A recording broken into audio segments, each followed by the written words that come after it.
This season of Stereophonic is sponsored by Universal Audio, pioneering audio recording for more than 60 years.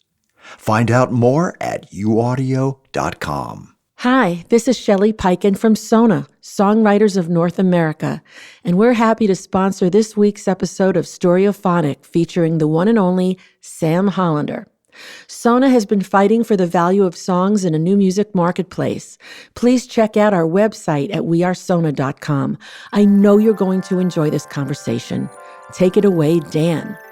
Welcome to the digital airways of Stereophonic, an ongoing conversation series presenting the people, personalities, and perspectives of the modern music business.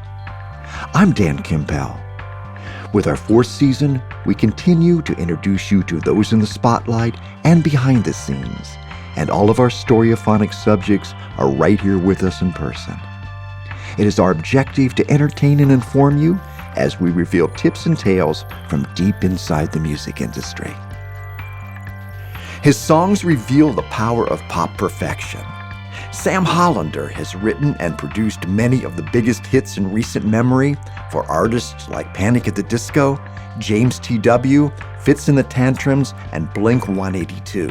One thing I would say is when I moved out to LA, it is such an incredible community for songwriters.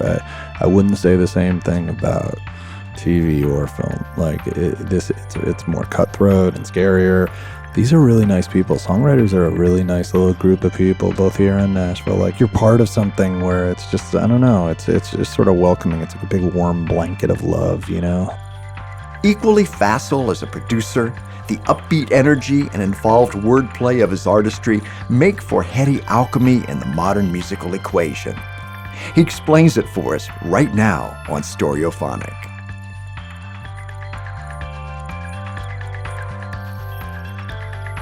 Hello, Stereophonic Universe. We are on the road today doing a remote. We're coming to you from the glamour capital of the world, Hollywood, California. I say that with a certain amount of irony because we're a little on the grittier side of Hollywood today, but we're here with the ever-engaging Sam Hollander. Hey, Sam. The gritty Sam Hollander. You are gritty. Yeah. I match my neighborhood. Got that East Coast thing. Yes. Yeah. It's just called broken. Sam, I like to start interviews in the present, and there's a young artist has a record coming out very soon, and you've got 2 tracks on it. His name is Ringo Starr, I believe. Oh, Ringo Starr. Yeah. Well, Ringo is an up-and-coming top-liner. He's new to the writing community. Yeah. You know, he's one of the kids. And, you know, I like the kids. So, no, I was blessed to spend the month of March collaborating on and off with Ringo, which was trippy at an extreme that I can't even verbalize. As the consummate sort of geeky fan, Ringo was amazing, man. He's a real character. He's fun and he's vibrant. And I mean, there's this moment where we finished a song and he you know, after we wrote, he cut drums and, you know, I'm watching Ringo play and I'm calling out sort of ideas to Ringo Starr as he's bashing away. His pocket is great. When he hits, you realize, man, this is Ringo, you know? And then he's running in front of the mic and he's singing the vocal. Then he's grabbing hand percussion and doing hand percussion. And then we're doing like a clapping circle and we have like this weird kumbaya moment and like, this is really trippy, you know? And, you know, you get to the end of it and we're listening back and I look over at him and I can't really, I don't want to act this out because I might, you know, tear a ligament, but this cat's jumping up and down like he's at a rave. Like he's bouncing off the ground. And I want to say the age is probably 78, 79, whatever it is.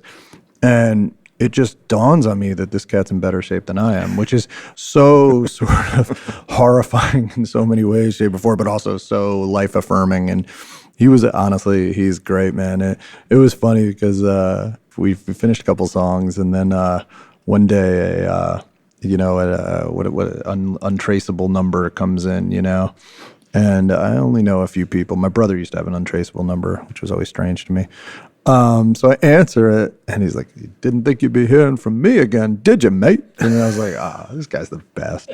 So I would say, like, He was so cool, and just, I don't know, and just, I mean, he's Ringo Starr. Like, what are you gonna do? You know? Yeah. I mean, I can't even imagine waking up every day like, hey, I'm Ringo. He's been Ringo for a really long time. He's been Ringo my entire lifetime, and I would say, you know, he just.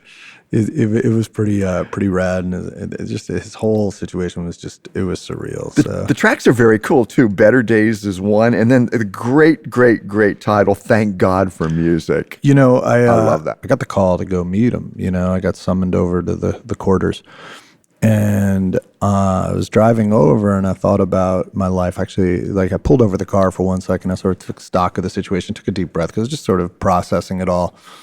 And I just thought about I thought about this crazy adventure in the last few years, specifically just sort of, I just put like a weird button on, 15 years of my life.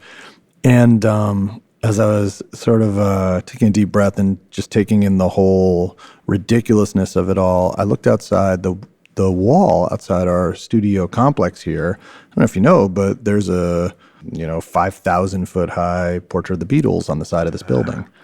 And it's one of these things I drove by many times before we moved in.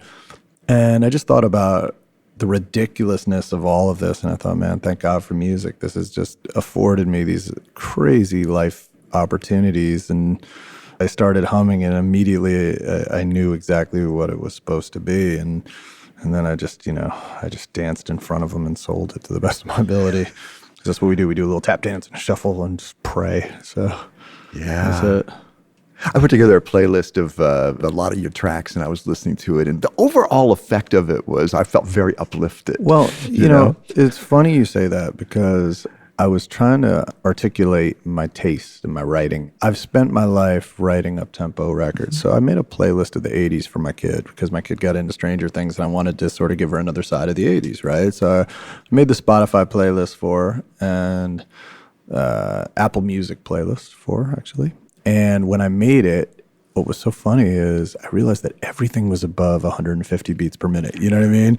Everything was at that aha, Take On Me moment, or the Replacements and Husker Du and all these things that I loved, in REM. And I realized that REM was my favorite band in high school. And it was funny, but I loved everything that sort of just had that herky-jerky fast motion. And when we get to ballads, I tune out.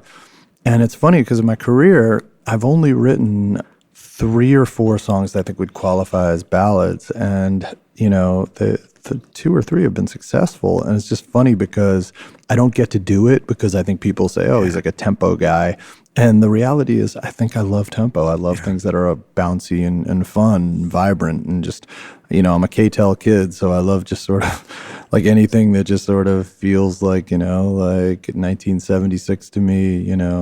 I have the spirit of 76 just glowing, radiating off of my elongated forehead. So, you like lyrics. You're a lyric guy. Yeah. You're a word guy. And one of the things that I've kind of observed is sometimes people who came up in a certain era of hip hop, when they do lyrics, they have a certain facility with lyrics, which is very a lot of flow. It's my lifeline. I grew up, I morphed through every era of music, simultaneously as a kid. I grew up as a disco kid, as a little kid, into new wave, into hip hop, And what's interesting about hip hop is I grew up in a time of the sort of the golden era MC, and that stuff was super lyrical. It was super sharp.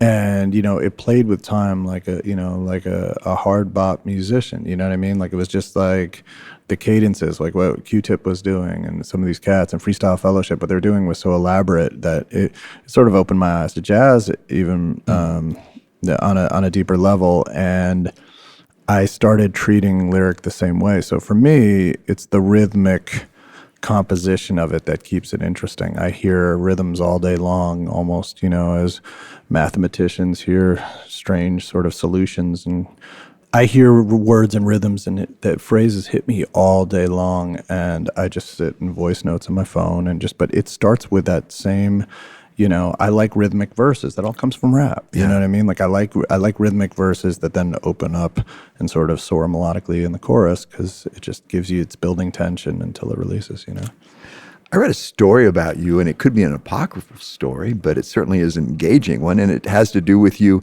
studying Billboard magazine and learning what A&R executives look like, so you could kind of stalk them? Yeah, that what's trippy about that is access is such a funny thing in 2019, right? Like anybody can hit you on Instagram or Facebook or, Twitter or whatever. And hey, I've got a band and whatever. And what's funny about it is the same time, they've reached out to the 50 other guys as well. And there isn't a whole lot of creativity. When somebody actually reaches out to me and I can tell they've actually done the due diligence to figure out who the hell I am and like actually spend time and actually listen to my music and maybe it affected them in some way or shape or form, I'll meet with them every time. Yeah. The one thing you have to understand is I started out as like this colossal music nerd, autograph nerd, like anything collectible, right? And this dates back to collecting autographs, as a little kid. I collected political autographs, which, you don't hear often. It's not really a big party starter, nor was it big with the ladies as a youth. But I collected political autographs at the age of 8 to about 11. Me and my old man used to drive to D.C. and just walk the halls of the pre-9/11 Capitol, where you just walk up and down the halls and knock on doors. And I had a 3x5 index card that I'd leave at every desk that said, would you please sign a 8x10 autograph photo to this address? And I always included the stamp, I didn't want the government to have to pay for my mailing. So if you're looking for somebody who has a collection of Shirley Chisholms and Ted Kennedys and Barry Goldwaters and, Tip O'Neills, I'm that guy. But what I would say about it is I had the same approach to music. So when I began making demos, it wasn't handed to me like any other kid. Like I had to go out in the street and try to hustle them. And what I figured out, there was a Barnes & Noble on 22nd and 6th that had a Billboard, and they had this elaborate reading era. And I would go, and I was at NYU, and I would walk up there, and I would study it cover to cover and memorize the faces of the executives, specifically Columbia and Atlantic, because it was all in that sort of area, Midtown, the same area when Columbia was in the Black Rock building. I'd study the faces, and then I'd go up with a knapsack of demo tapes, and I'd accost people. But, it's not the same way like when you're walking through Times Square and someone's like, hey, you want to listen to music? You want to listen to a CD? I wasn't doing that. I literally would walk up to somebody and say, like, Don DeVito, like, hey, Mr. DeVito, how you doing? I know who you are. I know you worked on this record because I just saw the photo of them with the gold record in the picture. Would you check out my demo? And I did that over and over and over. So it's funny because, you can't coach tenacity, So I had that psychotic sort of will to do this with my life. And it's funny because, you try to explain that to people and they look at you sort of wide-eyed, like, wow, that's really crazy. I'm like, yes. Yeah. But, that's what it takes. You have to get through. You have to be heard. Now, once again, it's a democratic society, right? In terms of, hey, anybody can post anything and it can react, but that's not how it was. So I still have that mindset that you have to fight for these things. So I fight for songs the same way. I love the Poe quote, you can't teach tenacity. It's true. I mean, look, my kid is very fiery, but that doesn't mean, like I have no idea how that will manifest. Yeah. It's like, my parents never had a moment of doubt that I was like, absolutely, the will was there. I don't know if the talent was there, but the will was there, which is, it is what it is. I understand that you liked bubblegum music in your youth. I did. I mean, I grew up with such a healthy diet of AM radio. So, I mean, obviously you start out with the Beatles, right? And then, when you're a little kid and you get hip to the Monkees and, then you get hip to Castanets and Cats and all that sort of Long Island rock, as I call it, and all that, yummy, Ohio Express, the Jeff Barry, the Archie stuff. And I love the Archie's records. And, what everyone dug, Sugar Sugar, I dug Jingle Jangle. It was always like song is king, I was a song guy. It just continued to morph. It dates back to like that early love of all that super poppy, sort of borderline power poppy kind of stuff, It seems to have manifested itself within your ability to create these incredible earworm type of songs, which we hear. And I mean, High Hopes, it's a nutty record. It just jumps out and grabs you by the throat. Love that so much. I got really lucky on High Hopes because, I had written 4 or 5 songs on the previous Panic record, Death of a Bachelor. I'd always wanted to work with Brendan. So Brendan, because Crush Management are, my closest, friends in the business, and we shared a loft in Manhattan, these kids were always sort of loitering around, which was fantastic. And we had this wonderful symbiotic relationship. I introduced Crush to Pat Monahan and Train, and that worked out for everyone involved, and they put me on to Gym Class Heroes and things like that. But I really always wanted to work with Brendan because I thought this kid was just so incredibly gifted. I saw him on one of those first tours early on that first year, like 2004 or 5, whatever.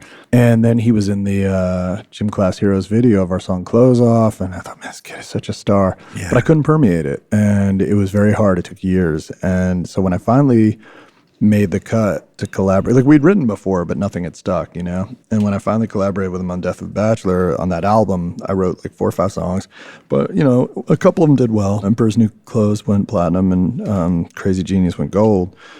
I still didn't know if I'd even get a call again. So when the new record started, the writing began, and I didn't get the call for a while. And then finally, the first thing we worked on was Hey Look Ma, I Made It. And I think everyone liked it internally and thought, oh, okay, there's like something going on here. So I kept going over. I kept getting summoned because it's like Ringo. Like Brendan is Ringo at this point. You get summoned to the house. So I got summoned, and we do these early starts, 10 a.m., which I love. And I had a lot of ideas, and I went in really focused. And he's unbelievably gifted. And everyone involved on this one was great. But the funny thing is, High Hopes was the only song that I didn't get the call for in terms of we had written 7 songs, and High Hopes was this chorus that existed that had been written by 4 writers at our writing camp in Colorado 2 years previous that Crush, the management company, had loved, played for Brendan. He's like, I love this chorus. We should do this song. We should turn this into something. And I just never got the call to work on it. And I'd done all this other stuff. I'd done 7 songs on the record at that point, and I still couldn't access it. But I had like an MP3 of the chorus just sitting in my iTunes, just looping over and over. Like I just knew, man, just, if you give me a shot, I'm going to crush these verses. And I kept waiting. And then finally it was like one of these things where, Jonathan Daniel, JD, he just texted me one morning. He said, you know what, you have anything for High Hopes? 8 minutes later, I'm in the car driving over to Jake Sinclair's house to produce the record, just like screaming ideas, and just, it stuck. It's changed my life. I mean, it's trippy. I knew it was going to be big, but this is like, it's colossal. It's fun. I'm affiliated with the Musicians Institute, and we do open houses. And at the open houses, we have a 12-piece band that just slays. Sure. And they have DJs and rappers, and they do a medley of really upbeat, positive, come to our school kinds of songs. Right. It's a Beautiful Day by it's like a lot of Alice in Chains. Well, it's a Beautiful Day by U2 is one of those songs. What Doesn't Kill You Makes You Stronger by Ali Temposi. It's a fun record. And it ends with HandClap. HandClap changed my life. I really think that was the moment that changed my life. We moved out here in the fall of 2011, and it was a really strange time because things have been lights out in New York for about 5 or 6, 5 or 6 years. Just it was like hit after hit, and everything was really exciting. And then I don't know, I lost my confidence for a second. You know what I mean? I don't know if I took my eyes off the prize, if I had overworked, if I just said everything I thought needed to say at the time, and I didn't have anything left. But I felt completely alienated from my craft, and I got a call from NBC to produce the music on Smash, and which was like, I'd never done anything, in the television realm, and it sounded like a fascinating gig. So I took that on, but it took me further out of the game, right? Came back, wrote a few things, had a Daughtry hit, Waiting for Superman, and this Carmen song a cappella that did pretty well. And I still felt completely out of sorts, and I felt like maybe, I don't want to say my moment had passed, but it was funny. I ran into, in LA, you go to school with your peers, and it was just so strange. Like, it's funny because where I grew up, IBM was local, and a lot of the dads worked at IBM, right? And so they would all fraternize at the high school events. At the football game, you see the dads who work at IBM all talking, and I thought, wow, this is like kooky, man. Well, that's what LA is to music. It's like, it's like music is high school credit cards, right? So all these parents are just like, fraternizing, and I've become friends super tight with Josh Abraham. He's a great producer, writer. And I said something to Josh like, oh, you know what, man, it's been fun, man. I've been blessed that I got to do this, and I've had some success and blah, blah, blah. And he just looked me dead in the eye, and he was like, man, you cannot think like that.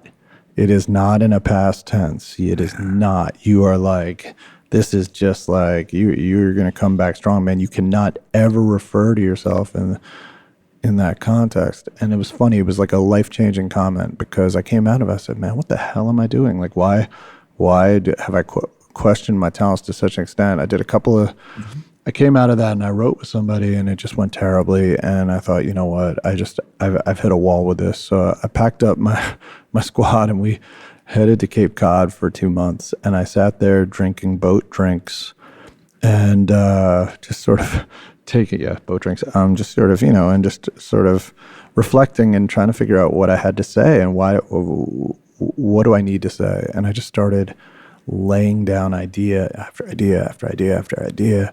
Came back to LA, and I just said to my manager, I said, man, I got to work with the artists that I've wanted to work with. Like, I'm taking things for the sake of working as opposed to going after things that I think I can actually contribute to.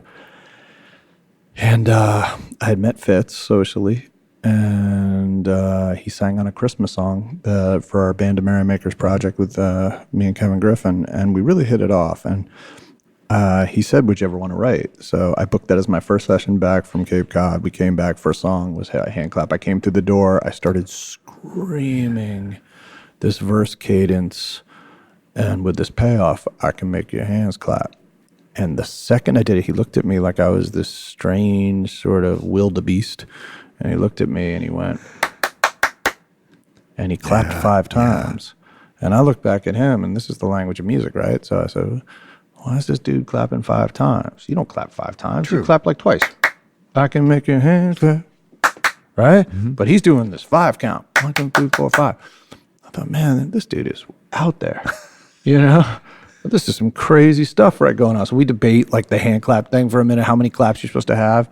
And I like this clap, And we went and we wrote that song in 25 minutes. Ooh. And it's funny because he knew instantly that it was the song, and he fought for it so aggressively. Like, when you're on our end of it, when you're on the writer end, like, what warms your heart more than an artist who's tenacious about the work that you have put your life into? It's like it means so much when you have an artist who feels the same way and sort of shares that sort of symbiotic will to push it across the line and get it heard. And he did that job. He did an incredible job. And he's one of my closest friends now. And it's funny, but he that song, I mean, God, we're at maybe 2 billion streams at this point. I think it's 2 billion streams worldwide, 2 billion with a B. And it's just, every day I get clips people send me from around the world, and it's funny because, it's just this weird primal give and take dynamic that happened in a room of just 2 people sort of kicking something back together for 20 minutes and going to get a sandwich. So you're working with bands a lot of times. You mentioned Train, Save Me San Francisco, which is such a great song. Thanks, man. Or you're working with Weezer, or you're working with these bands. So there's a pre-existing dynamic that you now have to attach yourself to in some way. Yeah, I don't want to consider myself the Dr. Eugene Landy of the bunch. Sorry. But I would say, part of the role when you step into one of these rooms is you are technically, when you're an outsider, you have to be able to read a room. So I think social intelligence is imperative. There's a built-in dynamic with a band, and you have to respect it. But I learned a lot from Nile Rodgers, right? Probably the reason I make music is Nile Rodgers. My mom met him at a party when I was 14, and she came back and she said, I met the guy from Chic, and, I was a disco kid, so I'm like losing my mind.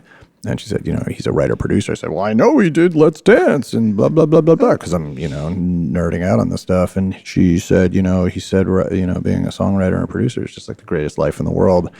I took that, and from that point on, I never, ever deviated ever again. I've never had one moment in my life of thinking of anything else, and it's strange, but what I would say about it is he taught me so many early lessons because we started hanging out in my late 20s, and he really was a mentor. We were writing something for Donna summer, which was just, I mean, come on, you know what I mean?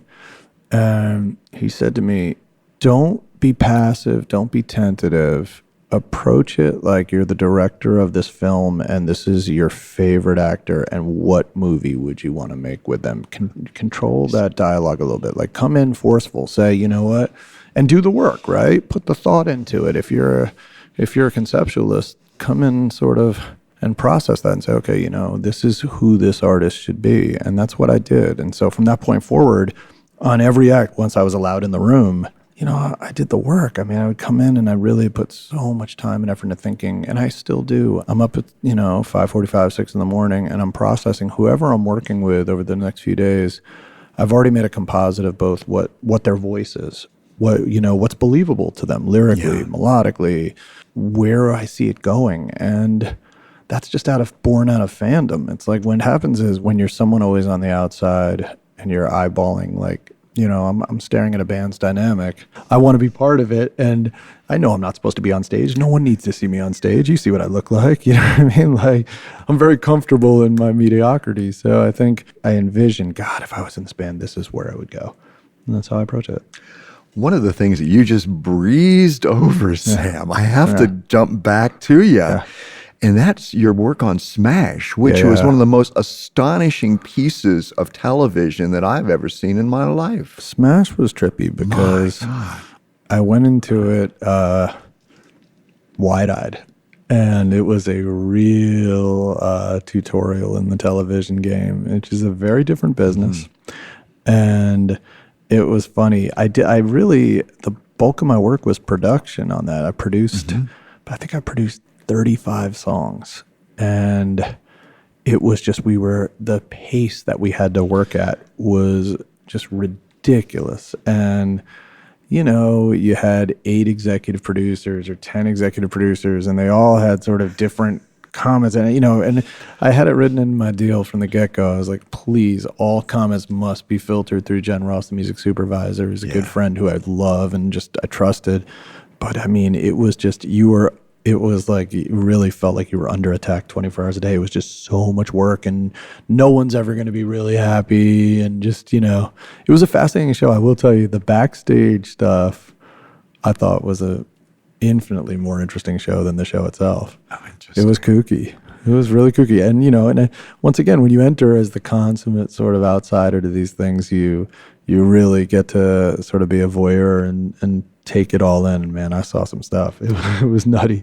So I loved it, and I was really psyched when it was over, in terms of I just wanted to resume writing. But it was a incredible learning curve. It was fabulous. Fascinating stuff. And the music was great. And honestly, we got to really, and what's fun is I got to work with, Joe Iconis and Pasek and Paul and these guys and, guys I got to know pretty well in the process. And that was fascinating because there was this whole movement sort of off Broadway that was building in the city. And I got to sort of get my feet wet, just sort of dancing around these people, which I dug. You describe yourself as a music nerd. You've reinforced that to us.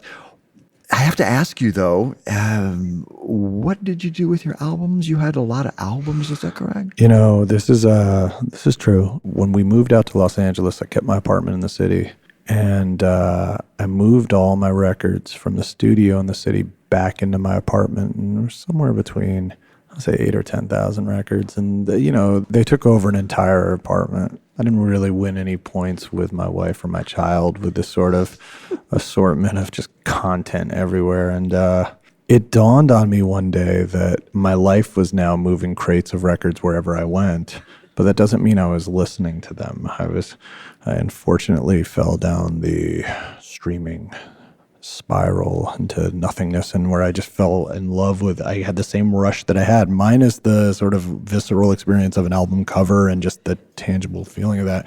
I loved just going through playlisting and making playlists, which is the new mixtape, and I was a mixtape kid, so I didn't feel like I was being shortchanged musically. And I realized these records were getting dustier and dustier, so I went on Craigslist and I went to Free Stuff.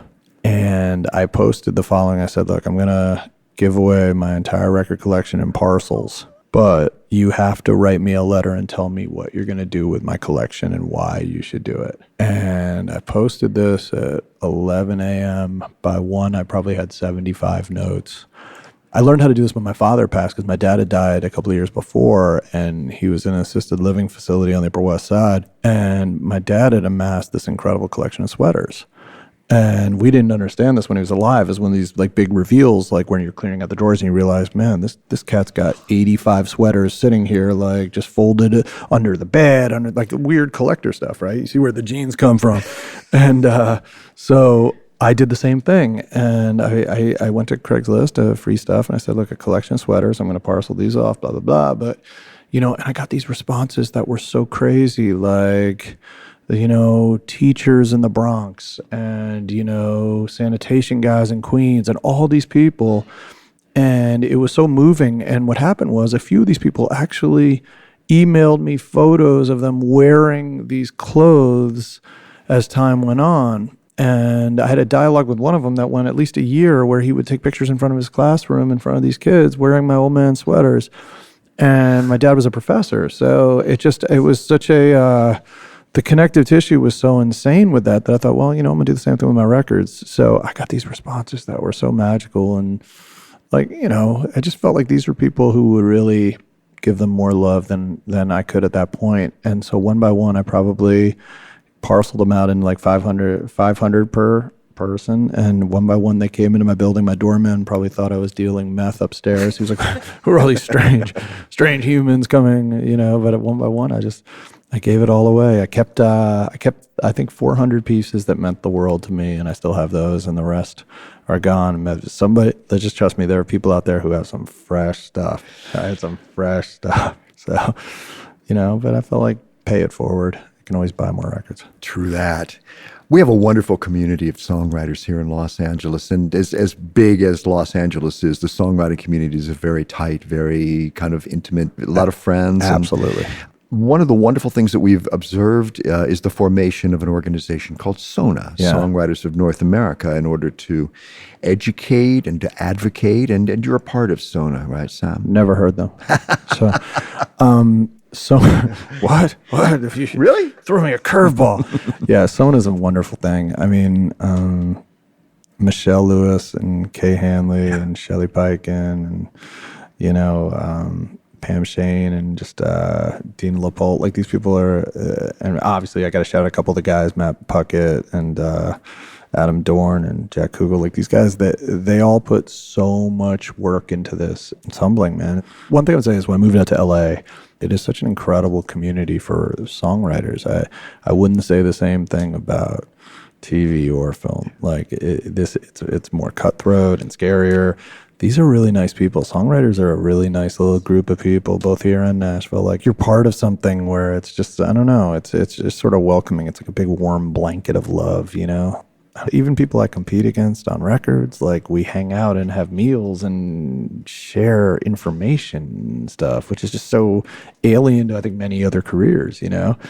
And Sona is just this organization. Like, these people are so incredible. I mean, they have lives, they have jobs, but, you know, they put the work in because they really believe in the advocacy. I gotta say, like, I couldn't be more thrilled to know these people as a collective. You're talking about some of the best people I know out here. We do some storyophonic questions, and I would like to introduce those to you if I may now. Please. Some of them, though, I already know the answers to. And one Aries. There we go. Sorry. Sorry. I should have known that one. Sorry. One of the funny things that we talk about is, you know, if you could work with a songwriter of another era, but your credits answer that for me. You worked with Carole King. I've worked with Carole King. Yeah. I mean, it's funny, like, there's a group of artists of a certain era that I've worked with, and Carole and Paul Williams. He's one of my closest friends, and he's also, he's my everything. To put things in perspective, my relationship with Paul Williams, and also about just the magic of music in general. In New York City, there's an ongoing event called Losers Lounge that Joe McGinty throws, where downtown musicians sort of celebrate the catalog of a different writer.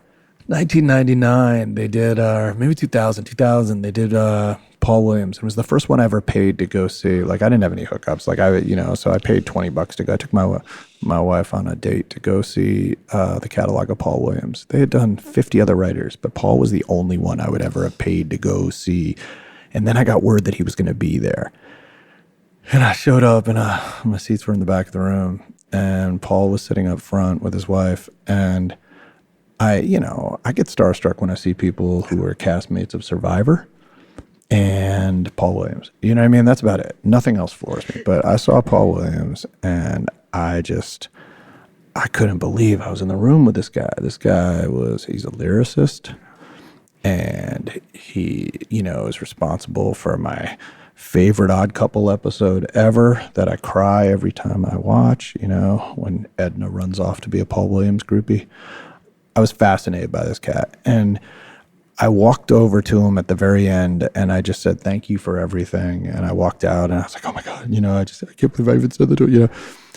6 months later, I've now begun writing with Carole King through the osmosis of music, and I'm writing with Carole, and we're writing a bunch. And in the process, we end up writing the single, and I end up producing it with her and my friend Dave Schomer for Love Makes the World, the title track and the single and all that stuff. And, the relationship with Carole runs real deep, and then Carole starts bringing in other people to collaborate. First person, Paul Williams. So Paul Williams shows up at the studio probably 7 months after I had paid to go just sit in the back just to be in the presence of his greatness, And that's the magic of music, and that's why I love this so much. So it's funny. So the end around is I have worked with people I've been enamored with for years. So I don't know who at this point would really throw me. You know who I'm curious about? John Sebastian. That's an interesting one. It's funny. I find myself a couple times a year Googling John Sebastian dates just to see, where's John Sebastian playing? Because I feel like John Sebastian might be one of the most underrated writers in the history of this nuttiness. Nice. Agreed. Not to bring you down, Sam, but you've never had an Eagles cut, and you have a family member. That's fun, right? Who has an Eagles cut. That wasn't weird, right? That's so weird. Tell him that story. My uncle was a poet named John Hollander who passed about 4 or 5 years ago. And he's an incredible poet, a professor for many, many years at Yale, and just super heady. One day, he leaves a message on my machine. I didn't hear from him very often, I'm sure his daughters will question this, but to me, he always was this John Houseman-like figure. It was always like, hello, Sam, it's your Uncle John. So I've got a message. I got an email from the Eagles. Do you know these Eagles? It's like that sort of message on my machine, and I'm rolling around the floor. So I call him up. I was like, what? Just can you he's like, and he reads me a letter from Don Henley. And Don Henley's like, "Dear Professor Hollander, we are a huge fan of your poetry. We've taken the words from your poem, No More Walks in the Woods, and set it to music. And it's going to be on our record that we're doing with Walmart, blah, blah, blah, blah, blah." And in my head, I'm reading this, but secretly I'm just counting the money. And I'm thinking to myself, I'm like, man, this guy's been a professor his whole life. And, he's a poet. I mean, I don't know what these guys make, Like, he's in for a real shock. What's going to happen with the straight to Walmart Eagles reunion record? He's going to have So he said, "What advice would you give me?" I said, "Get a lawyer." And fast. So they worked it out. The Eagles were super cool. And next thing you know, my uncle's the co-writer of the first song on that record. Album does 2 million records. It was double platinum at the time. And it was the year I had my first hit. So I had my first platinum hit. And, man, we're taking stock of this at family reunions. And I'm still, I pale in comparison to my 80-year-old uncle who seems to have a double platinum record on his first foray into songwriting. So that was a nice little turn of events. So I remember, I'll never forget that. That was pretty fun. Beautiful. Yeah. Beautiful. Did you ever fantasize about an alternative path had you not done music? No. Because honestly, here's the thing. I'm the epitome of an ADHD kid before these things were identified, right? So back then it's called lazy, right? So I had these super academic parents, both also Ivy League, and my dad was a professor, and they have this kid who just can't sit still in the classroom. In 7th grade, I began checking out for good, and I never really come back. And, I graduated at the bottom of my high school. I don't last in college very long. I bounce around colleges. I attended the University of the Pacific in Stockton, California for 18 hours. Came back home the next day. That's true. That is not, you can validate that statement. That is 100% true. End up at Temple University for a semester, get out of Temple, end up at NYU for a year and a half, drop out, get a record deal, start life, okay? What I would say is there was never a moment from the age of 14 on that anything else appealed to me. And even now, it's funny because we live in this era of, I call it millennial dabbling, where everyone's a dabbler, right? Everyone's got 5,000 hustles. That's the worst of the music business is that. And, that's a whole other topic. But, everyone you meet manages 5 people and also does this and that and also owns a racehorse. I get that. That's an earned thing to me. Like you do this a long time. You need other things. I invested in a sushi restaurant. I'm one of these people too. The reality is it's something you do. I think that's great when you're older. But I believe in intense focus on your skill set and just master something. So I still haven't mastered it yet. I have a long way to go. I still haven't written the song that I want to write yet. I still haven't accomplished what I think I'm capable of. I think I'm doing pretty well, but I also think, what? I could do better. There's things in my writing I don't like. So I just, every day, this is my goal. So everything else is just dabbling, but this is what I do. And this is the only thing I really feel like I was put here for. Sam Hollander, you're an amazing conversationalist. Well, this. I just have stuff. Love this so much. Just a guy with stuff. We join you in celebrating your success. We join you in saying thank God for music. Oh, man, thank you. And we thank you for being our guest. I got to say something. It was absolutely a lovely conversation, so thank you. And I'm just so stoked that I even get to do these things because, honestly, I hope that I'm not your lowest rated podcast of the year when the ratings come out. So I hope that I at least exist in the middle of the pack. I don't know if I'm John Legend, but, I'd like to believe that I could be, John Champion right underneath him. So thank you, ladies and gentlemen. You've been listening to Storyophonic, a regular podcast series with tips and tales from deep inside the music industry. We come to you from Datalight Studios in Los Angeles, California. Our show is produced and edited by Lindsay Tomasic. Our production manager is Kim Strand, and our theme music is by Dusty Gray. Please rate us on your favorite podcast platform, catch up with our past episodes, and visit us often for new shows. I'm your host, Dan Kimpel.